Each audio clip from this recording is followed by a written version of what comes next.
बात करते हैं बहुत लंबे समय बाद अपन वापस अपना कारक का एक टॉपिक बच गया था, उसको आज पढ़ते हैं। अधिकरण कारक जिसमें यूज करते हैं सप्तमी विभक्ति। तो पहले इसका विधायक सूत्र देखते हैं। अधिकरण कारक या सप्तमी विभक्ति का विधायक सूत्र क्या होता है? आधारो अधिकरणम सप्तम अधिकरणे च। तो इसका विधायक या प्रधान सूत्र लिखते हैं अपन, आधारो अधिकरणम सप्तम अधिकरणे। आधारो अधिकरणम सप्तम अधिकरणे छ। ये इसका विधायक सूत्र या प्रधान सूत्र होता है। यदि आपको पता चल जाए कि सप्तमी विभक्ति और आपको रीजन पता नहीं हो कि इसके अंदर सप्तमी विभक्ति के अंदर कौन सा सूत्र की वजह से इसके अंदर सप्तमी विभक्ति का प्रयोग हुआ है, यहाँ पे अधिकरण कारक का पता चला है, तो यदि आपको कुछ पता ना हो तो उसकी जगह आप ये लिख सकते हो आधारो अधिकरणम सप्तम अधिकरणे छ सूत्र लिख के भी आओगे तो आपको वहाँ पे एग्जामिनर नंबर देगा। तो इसके अंदर क्या होता है, सबसे पहले अपन इसके सूत्र देखते हैं। तो इसका फर्स्ट सूत्र देखते हैं अपन कि फर्स्ट सूत्र क्या है इसके अंदर। तो फर्स्ट सूत्र है साधु असाधु प्रयोगे च। साधु असाधु प्रयोगे छ। ठीक है ना, ये देखते हैं। तो इसमें क्या बोलता है, ये सूत्र अपने को क्या बताता है? ये सूत्र कहता है कि साधु और असाधु ये दो शब्दों के प्रयोग में जिसके प्रति साधुता दिखाई जाती है या जिसके प्रति असाधुता दिखाई जाती है उसके अंदर है वो सप्तमी विभक्ति का प्रयोग करेंगे। तो मैं यहाँ लिख देता हूँ कि कैसे प्रयोग करते हैं इस सूत्र का। तो दो शब्द आए अपने पास, एक तो साधु एंड दूसरा शब्द क्या है? असाधु। तो जिसके प्रति साधु से साधुता दिखाई जाती है, और एक सेकेंड यार, थोड़ा बहुत लंबे टाइम के बाद है तो राइटिंग का थोड़ा नेगलेक्ट करना।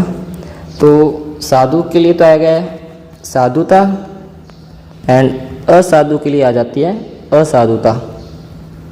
तो जिसके प्रति साधु के प्रति साधुता, जिसके लिए असाधु के प्रति असाधुता सो होती है ना, उसके अंदर है सप्तमी विभक्ति का प्रयोग आता है। तो यहाँ अपन एग्जाम्पल लेते हैं जिससे अपने को समझ में आ जाएगा अच्छे से। तो यहाँ पे एग्जाम्पल है कि साधु कृष्णो मातृ। तो इसका मतलब क्या होता है कि साधु कृष्ण मातृ। तो जो कृष्ण है वो माता के प्रति अच्छा है, साधु मतलब अच्छा है। तो कृष्ण है किसके प्रति साधुता दिखा रहा है? किसके प्रति दिखा रहा है? माता के प्रति दिखा रहा है। तो जो साधुता प्रदर्शित करता है या जो असाधुता प्रदर्शित करता है उस वर्ड के अंदर है वो सप्तमी विभक्ति का प्रयोग करते हैं। तो यहाँ सप्तमी विभक्ति का प्रयोग कहाँ हुआ है? कृष्ण के अंदर है वो सप्तमी विभक्ति का प्रयोग हुआ है। एक और एग्जाम्पल देखते हैं असाधु का भी। असाधु कृष्णो मातुले। मातुले मतलब मामा। ठीक है ना। तो यहाँ पे किस में यूज हुआ है इसका अर्थ देखते पता चल जाएगा कि असाधु। असाधु मतलब असाधुता। असाधुता मतलब जिसके प्रति असाधुता या बुरा का व्यवहार प्रदर्शित होता है तो उसके अंदर है सप्तमी विभक्ति का प्रयोग होता है। तो यहाँ पे क्या है कि कृष्ण है वो मामा के लिए बुरा है या मामा के प्रति बुरा है। तो जो या जिसके द्वारा साधुता दिखाई जा रही है या असाधुता दिखाई जा रही है या जिसके द्वारा ये सब सो होता है ना, उसके अंदर है वो सप्तमी विभक्ति का प्रयोग होता है। तो ये अपने एक सूत्र देख लिया। अब इसी का दूसरा सूत्र देखते हैं अपन यहाँ पे। ठीक है ना, वो क्या है? यस्य च भावे भावलक्षणम। भावलक्षणम। ठीक है ना। अब ये सूत्र क्या बताता है? ये सूत्र बताता है कि जब एक क्रिया हो रही है और उसके जस्ट बाद की दूसरी क्रिया होती है तो जो पहली क्रिया हुई है और जिस कर्ता के द्वारा हुई है ना उसके अंदर है उस सप्तमी विभक्ति का प्रयोग किया जाता है। तो मैं आपको यहाँ पे एक एग्जाम्पल से बताता हूँ कि गोशु। गोशु यानी गाय की सप्तमी विभक्ति है। गोशु दुहा दुहाम आनासु गतः। तो इसका अर्थ क्या हो गया कि जब गाय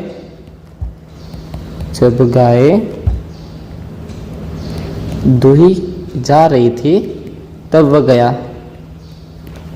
जा रही थी तब वह गया। ठीक है ना। तो मैंने क्या बताया था कि यस्य से भाव लक्षण सूत्र क्या कहता है कि जब एक क्रिया हो जाने के बाद दूसरी क्रिया उसके जस्ट बाद कोई दूसरी क्रिया होती है ना, तो जो पहली क्रिया हुई है और जिस कर्ता के द्वारा जो क्रिया की गई है ना, उसके अंदर है सप्तमी विभक्ति का प्रयोग होता है। तो यहाँ पे किस किस के अंदर सप्तमी विभक्ति का प्रयोग हुआ है? पहले तो कर्ता, पूर्व कर्ता, क्योंकि दो क्रिया हो रही है, एक तो दोहने का क्रिया हो रही है, एक जाने की क्रिया हो रही है। तो पहली क्रिया कौन सी हो रही है? दोहने की क्रिया हो रही है, तो उसके अंदर है वो दोह मानुषी सप्तमी विभक्ति आ गई। और किस कर्ता के द्वारा हो रही है? गोशु, गाय के द्वारा हो रही है, तो उसके अंदर भी सप्तमी विभक्ति आ गई। फिर अपन देखते हैं इसका तीसरा सूत्र, ठीक है ना। तीसरा सूत्र क्या कहता है? यत्य च निर्धारणम, यत च निर्धारणम, यत च निर्धारणम। तो ये क्या कहता है कि कोई भी जाति हो, गुण हो, क्रिया हो या संज्ञा हो, आदि के बाद या उनके द्वारा अनेक में से किसी एक वस्तु की महत्ता बताई जाती है ना, तो उसके अंदर दो विभक्ति होती है, एक तो षष्ठी एंड एक सेवंत विभक्ति, दो विभक्ति का प्रयोग किया जाता है। अब इसको मैं नॉर्मल लैंग्वेज में समझाऊं कि आप अपने क्लासरूम का एग्जाम्पल ले लो। तो क्लासरूम में बहुत सारे स्टूडेंट होते हैं, बट जो टीचर्स है वो किसको मतलब मैथ है किसको ज़्यादा जानता है? जो या तो बहुत बदमाश हो या बहुत ज़्यादा शैतान हो, या कोई ज़्यादा सिंसियर हो या उसको मैथा देगा ना। तो वही चीज़ यहाँ पे कह रहा है, ये सूत्र यही कह रहा है कि बहुतों में से किसी एक को मैथा या इम्पोर्टेंस बताई जाती है, उसकी या उसके बारे में गुणगान किया जाता है, उसके बारे में बताया जाता है, उसको डिनोट किया जाता है। तो उस चीज़ को बताने के लिए एक तो षष्ठी विभक्ति का प्रयोग किया जाता है या फिर सातवीं विभक्ति का प्रयोग किया जाता है। तो यहाँ मैं एक एग्जाम्पल से शो करता हूँ, ठीक है ना, समझाने की कोशिश करता हूँ मैं। गवाम गोशु वा कृष्णा बहुशीरा, बहुशीरा। तो इस सेंटेंस का मतलब क्या हो गया कि गायों में कृष्णा बहुत दूध देने वाली है। तो कौन बहुत दूध देने वाली है? कृष्णा बहुशीरा। गवाम गोशु वा कृष्णा बहुशीरा। तो गायों में जो कृष्णा नाम की गाय है ना, वो बहुत दूध देती है। तो गायों में से अलग कर दिया ना, किसको अलग कर दिया और किसके बेसिस पे अलग कर दिया? ज़्यादा दूध देने के बेसिस पे। और किसको अलग किया? कृष्णा को। तो उसके अंदर है वो सप्तमी विभक्ति का प्रयोग हुआ ना। जिस वस्तु की महत्ता बताई जाती है उसके अंदर सप्तमी विभक्ति का प्रयोग होता है। तो महत्ता किसकी बताई जा रही है? गायों की महत्ता बताई जा रही है, उसमें भी कृष्णा है, वो बहुत दूध देने वाली है, तो उसकी महत्ता अलग से हो गई। एक और एग्जाम्पल लेके यहाँ पे देख लेते हैं अपन। छात्राणाम छात्रेषु वा रमेश पटु, वा रमेश पटु। पटु का मतलब क्या होता है? चतुर, ठीक है ना। तो ये क्या बोल रहा है कि छात्राओं में से जो रमेश छात्र है ना, वो बहुत पटु यानी चतुर है। तो किसके अंदर से, कौन से समाज से या कॉमन चीज़ों से किसको अलग बताया जाता है? छात्रों में से किसको? रमेश को चतुर बताया है। तो जिसको अलग बताया जाता है उसके अंदर सप्तमी विभक्ति का प्रयोग हो जाता है, ठीक है ना। एक और एग्जांपल लेके देख सकते हैं अपन। जीवेशु मानवा श्रेष्ठ। जीवों में कौन श्रेष्ठ है? मानव श्रेष्ठ है। तो जीवेशु मानवा श्रेष्ठ। तो मानवा के अंदर है वो सप्तमी विभक्ति का प्रयोग होता है। फिर अपन इसका एक और एग्जाम्पल मतलब नियम देखते हैं। इसका चौथा नियम देखते हैं। तो चौथा नियम क्या कहता है? साधु निपुणा व्यायाम आचार्याम सप्तम प्रियते, सप्तमये प्रते, ठीक है ना।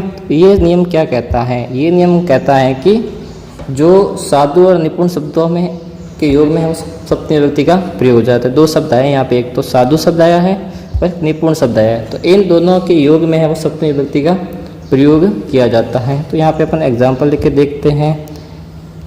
एग्जाम्पल क्या है? निपुणो राज्ञो सेवकः, निपुणो राज्ञो सेवकः। तो इसका मतलब क्या होता है? राजा का सेवक निपुण है। तो निपुण वर्ड आ गया ना, तो उसके अंतर्गत है वो सप्तमी विभक्ति का प्रयोग हो जाता है। का सेवक निपुण है, ठीक है ना।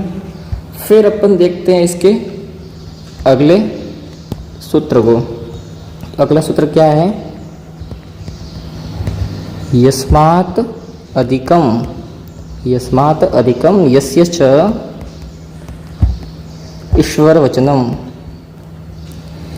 यस्य च ईश्वर वचनम तत्र सप्तमी, तत्र सप्तमी। तो ये क्या कह रहे हैं, जिससे अधिक हो या जिसका स्वामित्व कहा जाए उसमें जो कर्म प्रवचनीय होता है ना, उसके योग में है वो सप्तमी विभक्ति का प्रयोग किया जाता है।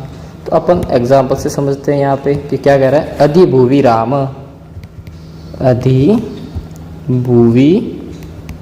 राम, अधिभुवि राम। तो क्या मतलब हो गया कि इसका मतलब है कि राम भूमि के स्वामी हैं। तो जिसका स्वामित्व बताया जाता है उसके अंदर, या फिर जिसका क्या बोलते हैं वर्चस्व या अधिकता या इम्पोर्टेंस बताई जाती है ना, उसके अंदर है वो सप्तमी विभक्ति का प्रयोग होता है इस सूत्र से। तो राम भूमि के स्वामी हैं, राम भूमि के स्वामी हैं, ठीक है ना। फिर अगला सूत्र देखते हैं अपन, कुशल निपुण प्रवीण पंडितच्च, पंडितच्च योगे सप्तमी, ठीक है ना। कुशल निपुण प्रवीण पंडित, इनके योग में सप्तमी विभक्ति का प्रयोग हो जाता है। कि अपन अब इसको समझ रहे हैं कि ये सूत्र क्या कहते हैं कि जिस कार्य में कोई व्यक्ति कुशल हो, निपुण हो या प्रवीण हो और पंडित हो, उसके अंदर है वो सप्तमी विभक्ति का प्रयोग होता है। यहाँ पे अपन इसका एग्जाम्पल लेके देखते हैं। एग्जाम्पल, श्री कृष्ण वंशी वादने, वंशी बजाने में प्रवीण थे। श्री कृष्ण वंशी वादन, किसके अंतर्गत प्रवीण थे या किसके अंतर्गत कुशल थे या जिसके अंतर्गत निपुण थे, जिससे पंडित हैं, जिस चीज़ से या किस गद्य या किस व्याकरण में, कौन से साहित्य कौन से शास्त्र के अंदर वो निपुण है या पंडित हैं, तो उसके अंदर जिसके अंतर्गत वो प्रवीण कुशल निपुण या पंडित है ना, उसके अंतर्गत है वो सप्तमी विभक्ति का प्रयोग होता है। तो यहाँ पे कृष्ण है वंशी वादन में प्रवीण है, तो वंशी बजाने में प्रवीण है, तो किस में प्रवीण है, वंशी बजाने, तो उसके अंतर्गत है वो सप्तमी विभक्ति का प्रयोग हो गया। मेन तौर पे इसके यही सूत्र है, नियम है। इसके अलावा बहुत सारे नियम, वैसे तो बहुत बड़ा है कारक प्रकरण, बट इससे बाहर ज़्यादातर क्वेश्चन नहीं आता, ठीक है ना। तो यहाँ पे अपना कारक प्रकरण समाप्त हुआ है। और कमेंट में बताना कि आगे कौन सा चैप्टर स्टार्ट करें, संस्कृत कंटिन्यू करें या एनाटॉमी या फिजियोलॉजी या फिर मॉडर्न के कोई भी टॉपिक स्टार्ट करने का कमेंट में ज़रूर बताना। Thank you.